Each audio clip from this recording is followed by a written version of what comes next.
Ituro ko sa inyo itong masarap na gamot na ginagawa kong tea. Gumagawa tayo ngayon mga kabosyong ng tea na ang ingredients nito ay damong Maria, ginger at saka turmeric, at optional din may lemon at saka honey. Pinaka-importante sa lahat yung cinnamon bark, no? Alam ba ninyo yung cinnamon bark? Kaningag yun. The best talaga yun sa diabetes, no? Kung nakita nyo yung talimughat ko, one of the ingredients doon yung cinnamon bark. So paano ba ito gawin? Ilagay nyo lang yung cinnamon bark, 7 nga slice na ginger at saka turmeric. Yung turmeric kasi pang liver detox yun at saka inflammatory, kaya kasama natin yun. Yung gingers naman banayad yun sa ano natin, tiyan natin, yung mga panuhot natin, mga kabag, no? At saka best for circulation sa blood, no?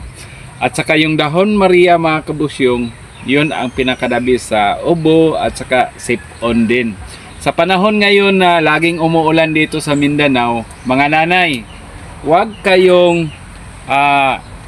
mawalan ng ganong mga ingredients sa ano ninyo, so, sa kusina ninyo.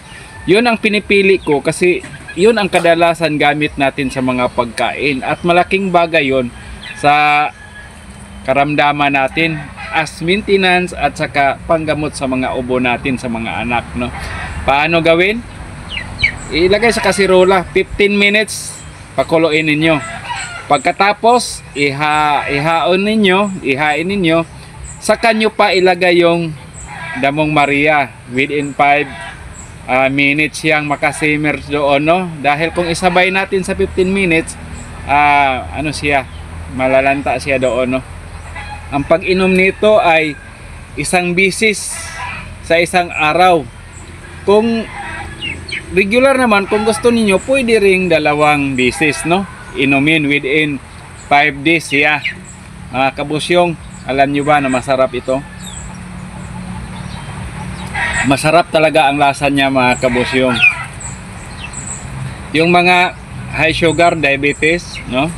Yung iba na dialysis dahil sa nasisira yung kidney natin dahil sa bakterya at saka sa high blood at saka sa high sugar. So talagang wala pa tayong sakit, alagaan na natin yan mga kabusyong. So ito, subukan ninyo ang recipe na to. Maganda at masarap mga kabusyong.